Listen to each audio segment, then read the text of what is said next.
Retrouvez le débrief de JC sur la page OM Flash News. Salut à tous les amis, donc bienvenue sur OM Flash News, c'est JC là pour le débrief du match donc face à Lens.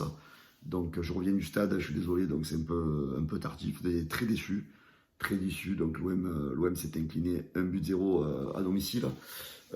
Voilà, donc on va revenir donc sur la composition de Tudor d'abord. Donc une composition donc toujours avec son même schéma, hein, donc avec une défense à 3, deux latéraux, deux milieux, voilà, donc dans les buts, donc pour Lopez, pas de surprise, donc une défense Mbemba, Balerdi et Kolasinac. Donc c'est vrai que dans l'avant-match, donc on hésitait tous, on ne savait pas s'il allait faire jouer le petit Touré, donc finalement il a fait jouer Kolasinac. Donc les deux latéraux, pardon, Tavares et Klos. Les milieux, donc Valentin Rongier et Vertou. Ensuite, donc il était resté donc sur Guendouzi un petit peu plus haut avec Harit et Sanchez. Voilà, donc que dire de ce match de la défense. Donc le gardien de but pour Lopez donc a eu des arrêts à faire, il les a fait, donc il a été sur le... voilà, donc on va revenir sur son match, on va revenir sur la première et la deuxième mi-temps. Donc une première mi-temps où il a été assez correct, donc des arrêts à faire. Après sur le but que l'OM prend, donc le but de Lensois est quand même un peu chanceux, une frappe déviée qui va tomber sous la barre, voilà, donc un but... qui résume le match en fait. Les Lensois ont eu quand même 100% de réussite dans ce match. Au niveau de la défense, donc pourquoi a-t-il sorti Kolasinac? Donc j'ai vu ça un petit peu sur les réseaux sociaux. Bon, moi j'étais au match. Kolasinac, il a vite pris un carton. Derrière, il a fait deux petites fautes rapidement. Donc on sentait que ça allait mal tourner donc pour Kolasinac. Donc c'était important de le faire sortir, donc Tudor a fait le bon choix de le faire sortir rapidement. Par contre, je pense qu'il n'a pas fait le bon choix de faire rentrer Pape Gueye. Moi, j'aurais plutôt fait rentrer le petit Touré, parce que Pape Gueye, franchement, ça devient insupportable. J'étais franchement pas loin des actions, parce que j'étais très bas dans la tribune gagnée. Pape Gueye, c'est que de la passe en retrait, c'est ralenti de jeu. Franchement, ce Pape Gueye, c'est devenu une horreur. Je le supporte plus, Pape Gueye.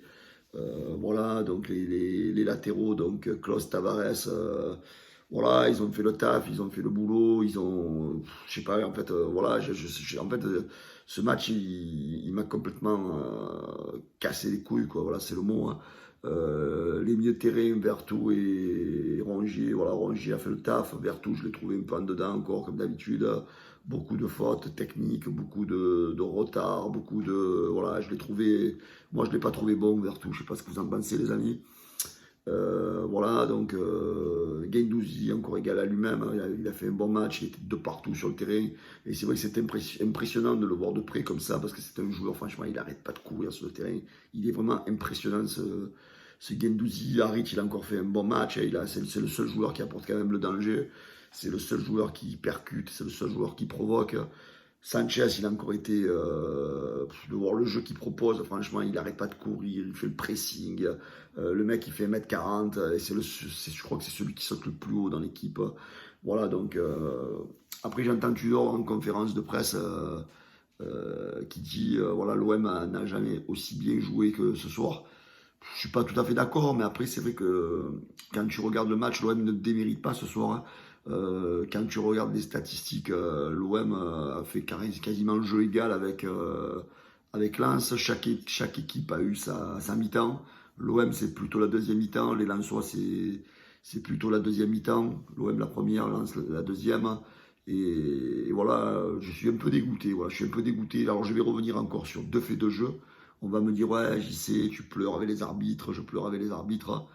Encore, juste avant la mi-temps, encore à la 45e minute, tu as une faute de Onana sur Tavares. Onana avait déjà un carton jaune et il méritait le rouge sur cette action. Il méritait le rouge. Donc on était juste avant la mi-temps, il y avait 0-0. Donc si l'arbitre Benoît Milot il met le rouge, ben encore le match, c'est pas le même, hein. Quand tu penses que la semaine dernière, tu as Gigot qui a pris un rouge direct sur un tacle où il n'a pas touché Neymar. Et là, le joueur de Lens méritait Onana le rouge juste avant la mi-temps. Donc tu reviens en deuxième mi-temps, le match, c'est pas le même parce que tu le joues à 10 contre 11. Pareil sur Harit, il y a penalty encore, je suis désolé. penalty pas sifflé. Voilà, donc moi je commence à avoir plein le cul de ces fautes d'arbitrage, je commence à en avoir plein le cul. Alors arrêtez de me dire avec tous vos commentaires de certains là, et il ne faut pas se cacher sur l'arbitrage, mais il y a des fautes, messieurs, il y a des fautes, et il faut les signaler. Si le penalty, si le carton rouge il est donné à la 45e, Lens revient à 10, c'est pas le même match. Si le penalty il est donné à l'OM, c'est pas le même match. Voilà, c'est des faits de jeu. Après, tu prends le but, oui. Alors, on va nous dire, oui, on a croqué des actions avant. Oui, bien sûr, on a croqué des actions, on aurait dû marquer avant. Mais c'est des faits de match. C'est des faits de match, on se fait toujours avoir. Voilà, je vais rester poli. Voilà. Donc, il y en a plein le cul de ces arbitres qui nous font chier à chaque fois. Donc, Pablo Longoria, donc c'est bien beau de faire le mec poli, de faire le mec distingué. Mon ami, mais à un moment donné, il va falloir que tu montes un peu au créneau. Je te l'ai dit l'autre fois déjà, tu n'as pas fait appel pour Gigot, tu as laissé courir. Peut-être que si tu avais un peu gueulé, ben peut-être que Benoît Milot, ce soir, il nous l'aurait donné le penalty, il aurait peut-être filé le carton rouge. Mais non, nous on est tranquille à Marseille. On aime bien prendre des gifles par les arbitres et on continue à rien dire. Voilà. Moi, ce que je vois, c'est que ce soir, tu perds encore. Tu perds 3 fois d'affilée en Ligue 1. Ce soir, demain soir, tu peux te retrouver 6e. Parce que si les 2 poursuivants, ils gagnent, tu te retrouves 6e. Donc voilà, à un moment donné, il va falloir un peu se réveiller, les gars. Il va falloir se mettre une bonne claque dans la tête, tous comme vous êtes là, et vous réveiller. Voilà, donc ce soir pareil, on refait rentrer Payet, il a été encore transparent. On refait rentrer Under, il a été transparent. Tudor, ce soir, pour moi, tu fais un mauvais coaching encore. Tu me sors Harit, qui a été le meilleur joueur. Tu me sors même Guendouzi, je l'aurais pas sorti moi, surtout pour faire les choix de qui tu fais rentrer quoi. Tu fais rentrer un Payet inexistant, tu fais rentrer un Under. Moi quand j'ai vu Guendouzi sortir, quand j'ai vu Harit sortir, je me suis dit le match on va le perdre parce que on sait très bien, voilà, on sait très bien. Voilà les amis, là ce soir je suis vraiment frustré, je suis dégoûté en fait. Voilà, on va encore passer un dimanche de merde. Voilà. Allez, bonne nuit à tous les gars, allez l'OM, n'oubliez pas de vous abonner à la chaîne YouTube et de mettre un petit pouce bleu et de me mettre vos avis en commentaire. Ciao les amis, bonne nuit à tous. Ciao. Retrouvez le débrief de JC sur la page OM Flash News.